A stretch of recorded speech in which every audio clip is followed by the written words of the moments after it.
How's it, everybody?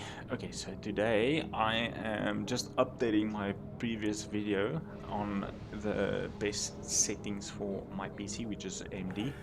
I have a AMD GPU and CPU.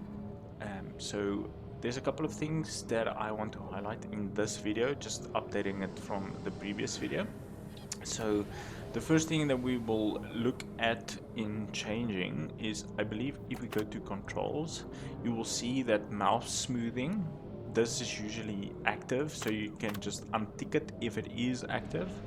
And then we're gonna head into graphics. So I've made a couple of changes from the previous video. I believe that use DXI 1.2 was not, or I2, sorry, was not active. I have, in the meantime, activated it, so you can use that.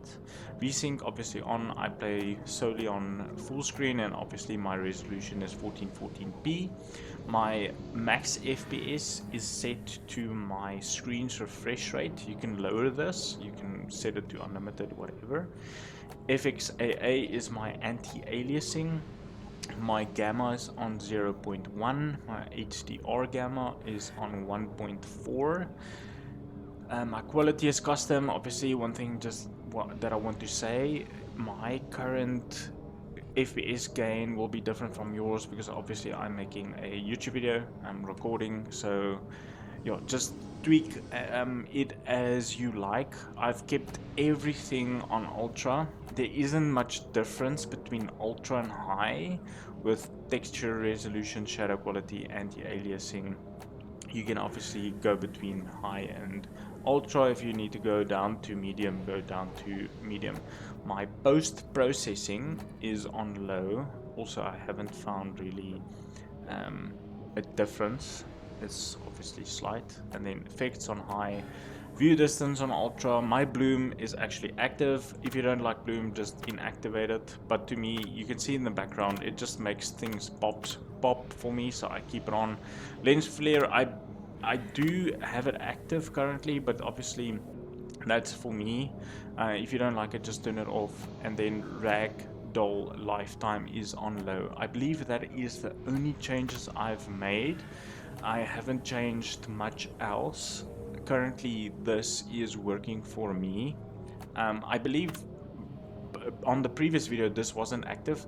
I believe there was a change recently about the DX12 or DX12, or however you want to say it, so just keep that in mind. And then if we head to the AMD software, I'm gonna go into gaming.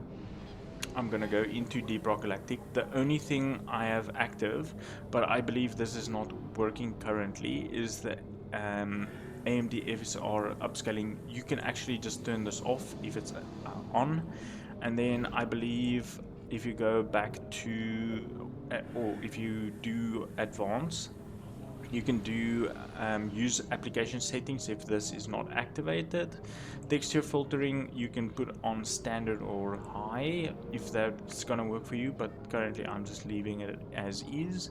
And then additional change that I usually do, if we go into custom color, I have changed the color temperature to 6400, the brightness is on 5, the hue is on 10, and then the contrast is on 110.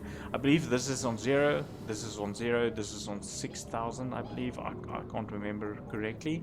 Contrast is on 100, and then saturation is on 100. I've changed these to 110 for the contrast, and then the saturation I've changed to 105. I believe that is the only thing I have changed. And one thing that you can also do is, if you head into tessellation mode, you can override application settings. You can just activate that and turn it off. That's gonna also help you with gaining some quality. Alrighty, moving on. Alrighty, additional change I've done, this is a slight change, it does help, it seems like. If you go into the game, you're going to right click on Deep Rock, you're going to go into properties. I don't know what's this glitch with Steam lately. Anyway, like I said, I'm not the tech guru in any way, shape or form. This is just me messing around with a lot of stuff, and this is working for me. So you're going to go into installed files, you're going to go to browse, you're going to open up FSD. If you open the Deep Rock Galactic file, you're gonna go into, I believe, it is saved, you're going to go into config. You're going to go into Windows No Editor. You're going to open up Engine. And then one thing I've changed, you're going to need to put system settings in brackets, square brackets. And then you're going to type this out. I will have it in the description. So essentially what is happening, I'm going to play a clip after this. The bullet that remains on like walls or on surfaces or whatever, that disappearing factor that they've worked in the game will happen sooner, which means it will take obviously less of your GPU, CPU, whatever performance, because obviously that bullet goes away, that bullet mark goes away quicker. So it's a slight change. It's been working for me. If this works for you, great, let me know. But yeah, that is currently my settings for Deep Rock Galactic to gain a bit of FPS, because obviously I'm recording. It will remain dependent on your system. If you want to go to medium settings, do that. That's going to work for you. But this is what's currently working for me. So that is just an update on my settings.